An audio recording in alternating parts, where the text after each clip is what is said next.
A successful black man goes off on school board over critical race theory nonsense, accusing them of implying that his own 2 medical degrees, which he got himself, are illegitimate somehow due to white supremacy. School board has nothing to say.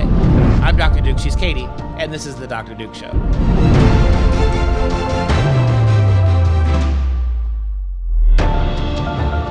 Hello, everyone, and welcome to The Dr. Duke Show, the only program that keeps you educated on the craziness impacting K-12 classrooms and college campuses around the world. Today's show is sponsored by Mike Lindell and our friends at MyPillow. For more than 15 years, MyPillow has been producing the most comfortable pillows and bed sheets in the world. In fact, they've sold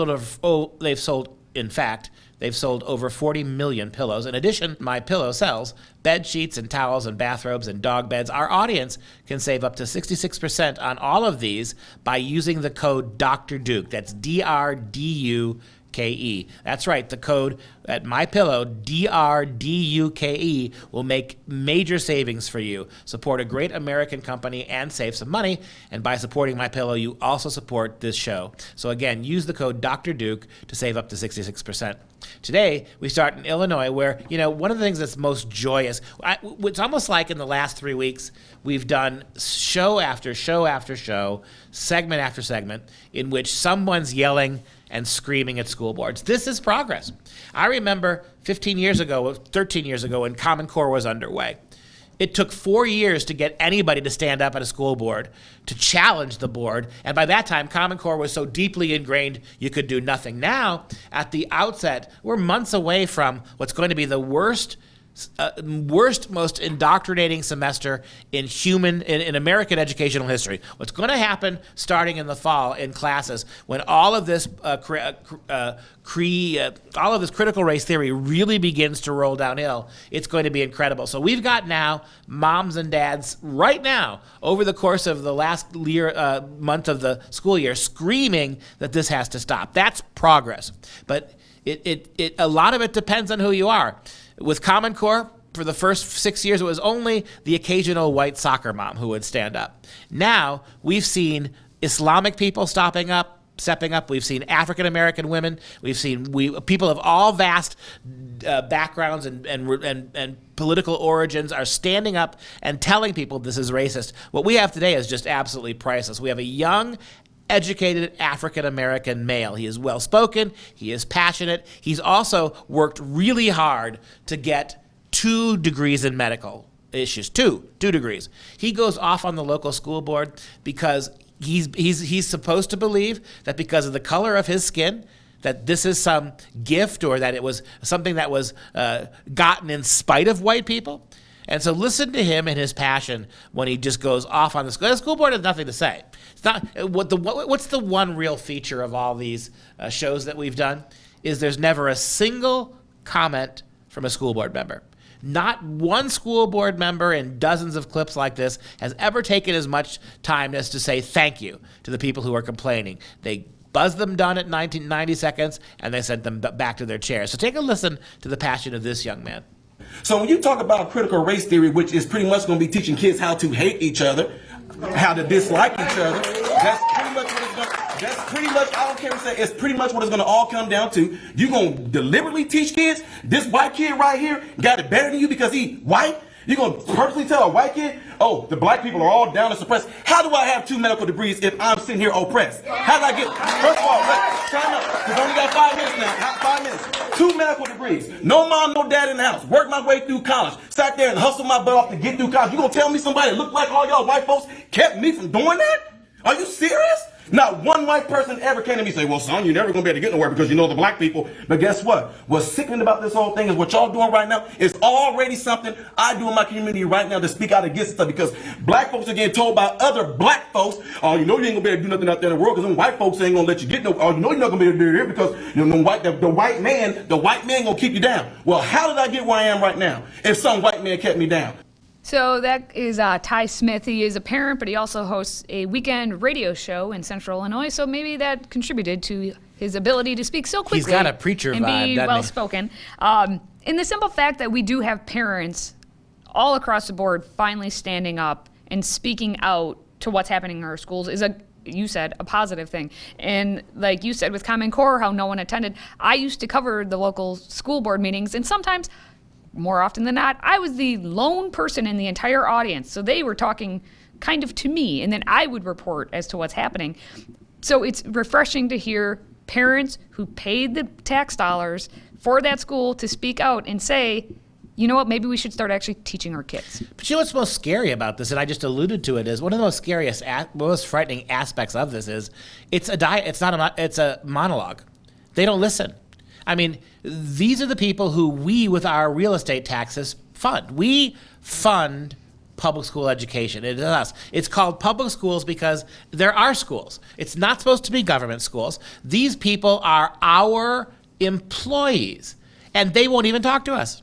That young African-American man stood up and challenged critical race theory. He looked those board members in the face and he said to them, look, this is racist. You're projecting racism on these kids simply by the color of their skin. We shouldn't stand for this. And not a single response, not a single justification, not a single, well, this is why we're doing it, sir, or here's why we disagree with you. They can't even be bothered to interact with you. But here's the thing, you have to remember that these people are also tax-paying citizens, which means that you, as a tax-paying citizen, can take their spot. And I have always been under the belief that all politics is local. Why don't you step up then and run for your school board? Because again, as a reporter, time after time, election after election, all the school board members were unopposed. No one wanted to do it, so the same people every 2 years, change it.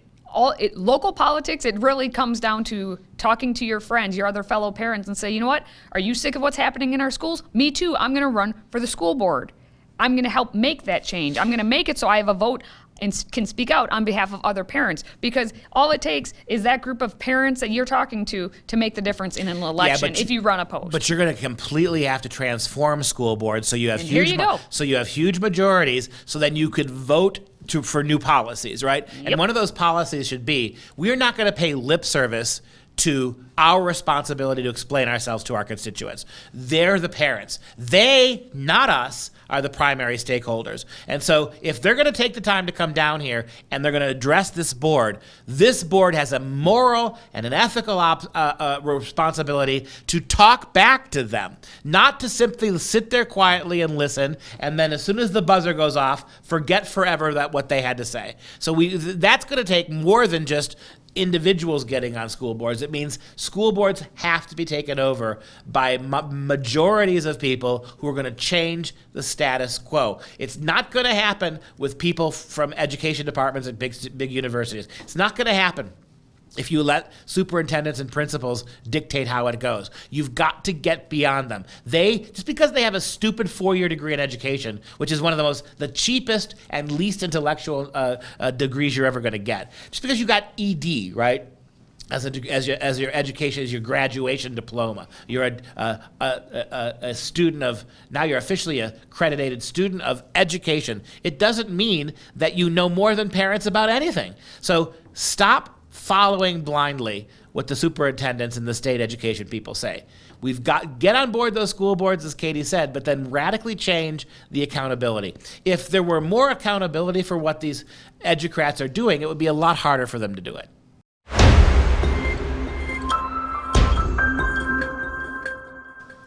Now, if you think back to your junior high, or now called middle school days, they were some rough times. And they shouldn't be made rougher by your teacher being a bully to you, but that's what we have in Springfield Public Schools in Missouri, where a teacher decided to just be a big old bully. Now, luckily, she was fired. However, this video, as you're about to see, is of a female teacher, former teacher, at Pershing Middle School, where she's berating a male student, an 8th grader, and she says that he's a straight jerk, and a butthead, and a weasel. And this is all after he apparently interpreted the unicorn cupcakes that she, the teacher, brought to the classroom. So, a teacher brought unicorn cupcakes to a classroom. Wrap your head around that one. But the student interpreted that as being pro-LGBTQ. And it's easy to interpret that because that's a symbol adopted by various LGBT communities, the unicorn, like the rainbow flag. So you got a teacher here who's very political. She's still wearing her mask, which tells you a lot. Still wearing her mask, and very cocky about her alternative sexual approach to teaching. And then it makes it personal, right? It's a young white male student, and the things that she says to them, well, that young boy ultimately causes her to lose her job. People, but just because I support another thing doesn't mean I don't support straight people too. Just because I'm Mexican doesn't mean I don't also support black people, or Irish people, or ignorant people. Never said it was like that. Okay. Just said be gay, no word.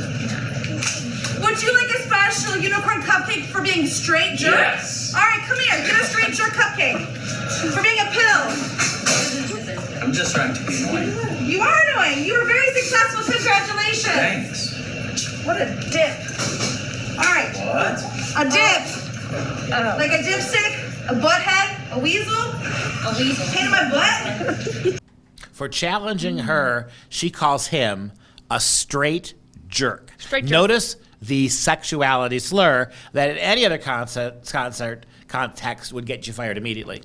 Well, according to Stephen Hall, the district's chief communications officer, he said the video includes comments that do not meet the professional standards for educators. You think? They are inappropriate and inexcusable. As a result of the district's internal investigation, SPS has taken appropriate disciplinary action. While details of personnel matters must remain confidential, our response has followed the guidelines outlined by our board policy and reflects the district's zero tolerance for this type of conduct. At least a school district did something about it for once. And it was fast. I mean, usually these things take months, and the school hopes that everybody forgets about it after a while. This was pretty decisive. This was pretty decisive. It was done almost immediately. But there's, I've seen this too, and I know you went through an education department.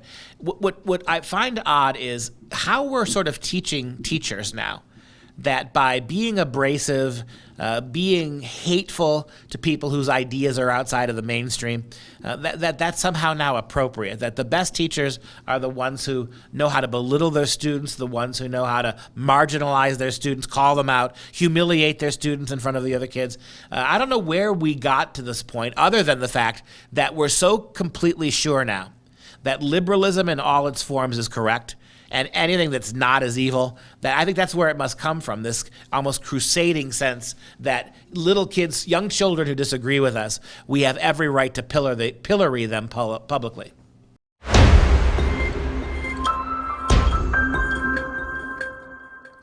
Let's get ready to Loudon. Again. Dun, dun, dun, dun, dun. Yep, Loudon, Virginia. Back in the news. Always the school board in Loudoun County.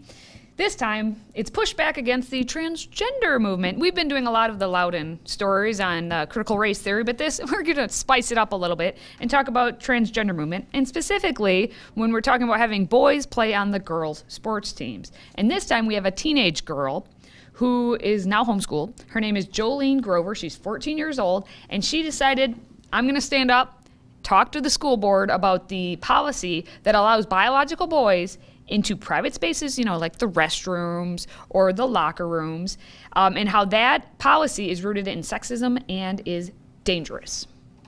2 years ago, I was told Policy 1040 was just an umbrella philosophy, and you weren't going to allow boys into the girls' locker rooms. But here you are doing just that. Everyone knows what a boy is, even you. Your proposed policies are dangerous and rooted in sexism. When woke kids asked me if I was a lesbian or a trans boy because I cut my hair short, it should tell you these modern identities are superficial. My guidance counselor's response to my concerns about bathroom privacy and safety was, well, there are stalls in the bathrooms. Now boys are reading erotica in the classrooms next to girls, and you want to give them access to girls' locker rooms, and you want to force girls to call those boys she.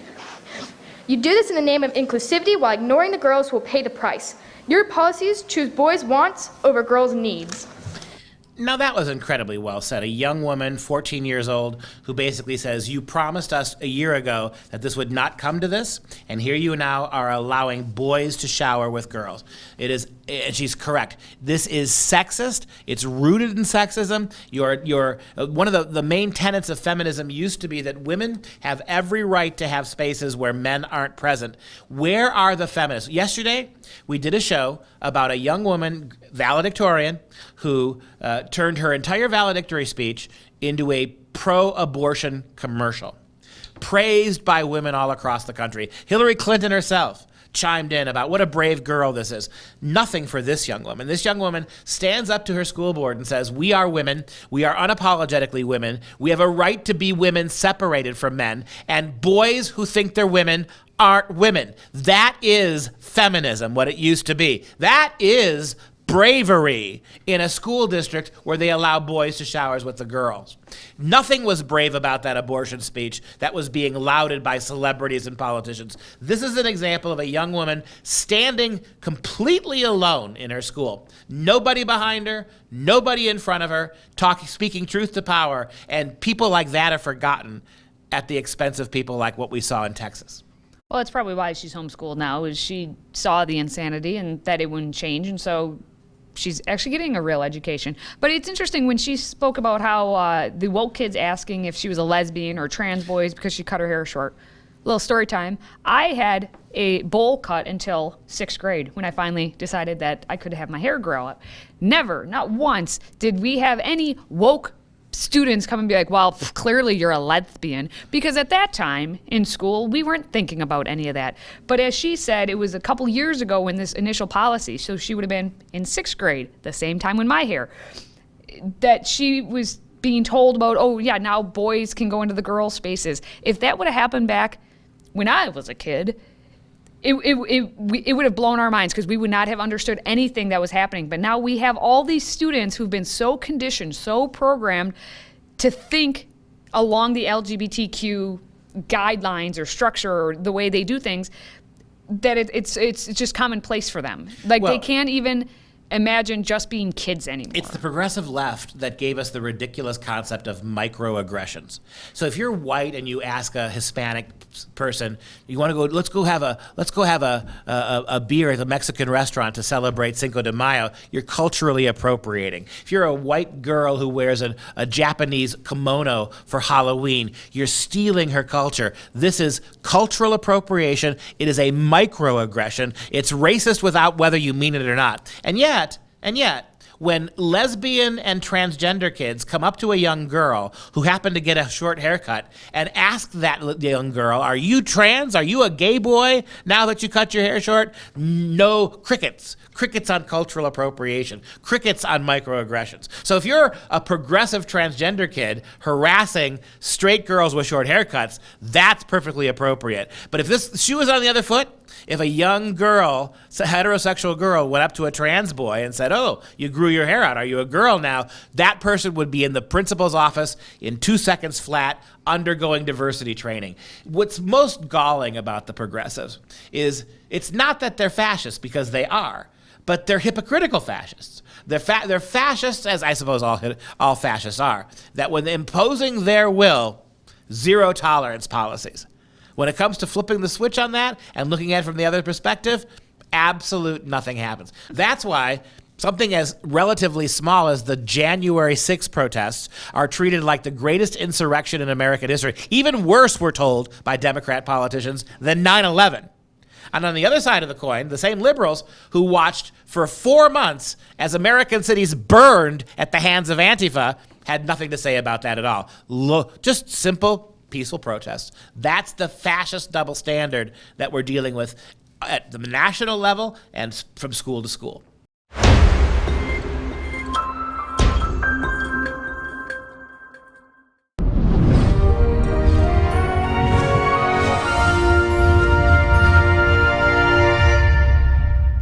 So here we are in the final segment of our show, and the final segment of our show every day is about real education. We try to undercut these political stories, the incredibly anti-educational policies that are sweeping this country, by reminding you of what education used to be about, how studying, yes, even the great men dead, was valuable before we wrote them off as arrogant white men, simply bigots and racists, systemic racists, the incredible amount of wisdom we are denying our kids by transforming education away from our history and simply towards this political utopian future is staggering. And so I want to remind you a little bit every day about what some of these great figures had thought and said and did. Take the following quote from René Descartes, the great philosopher. Each problem that I solved became a rule which served afterwards to solve other problems. Isn't that the history of Western culture that the left hates now? Every problem that we solved together as human beings in Western culture became a model, a rule, a law, right, that allowed us to solve other problems. In other words, knowledge is an aggregation. You make mistakes, you conquer the mistake, you move forward. This is what the progressive left wants to kill. They want to kill it off, right? As if somehow you're going to find a better way by adopting proto-fascist insistence rather than the trial and error that Western civilization has given us. Take a look at this quote from Machiavelli. Quote, "Whosoever desires constant success must change his conduct with the times." If you're going to be up and constantly at the forefront, if you're going to continue to learn, when paradigms shift, you shift too. Right? You begin to have flexibility in the way you see problems so that you can control and ultimately conquer them in new and powerful ways. And the great Da Vinci himself said, Leonardo, quote, "Fortune is powerless to help one who does not exert himself. All the luck in the world isn't going to help you if you don't have a little hard work first. If you're not in there pitching, trying yourself, the best person with the best luck in the world, till you do something, nothing can happen." Go to the next one. Michel de Montaigne, great French philosopher, 16th century, said, "The most certain sign of wisdom is cheerfulness." But let that sink in.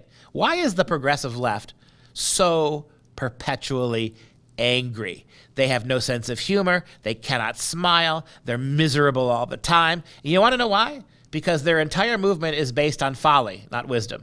If you are operating under a system of wisdom, then you will be cheerful because you know what's right. Take another look at the next one from Machiavelli again. "He who wishes to be obeyed must know how to command." Right? We're being bossed around by thugs and morons, by half-educated social justice activists who don't know how to lead. They don't know how to lead because they have no core belief, because politics dominates everything they do. That's why nobody wants to follow them. Those who wish really to be obeyed, they have to learn how to lead first. And finally, the quote from Descartes, "Whenever anyone has offended me, I try to raise my soul so high that the offense cannot reach it."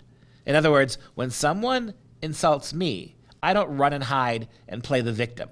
I try to elevate my behavior so morally above the accusation that they can't touch me. What a 180-degree turn some of these great thinkers are from what you're seeing, what passes for wisdom and knowledge in today's educational system.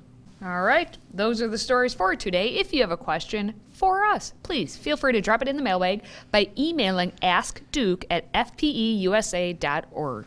And if you enjoy our content, please support our show and join the Patriot Club. Be a cool kid. Your one-time $99 tax-deductible donation keeps us going. Simply visit patriotclub.us to get signed up. That's patriotclub.us. And of course, as a special thank you, we will send you our signature tumbler. And that wraps up this show. For Freedom Project, I'm Dr. Duke. She's Katie. Until next time, stay educated, my friends.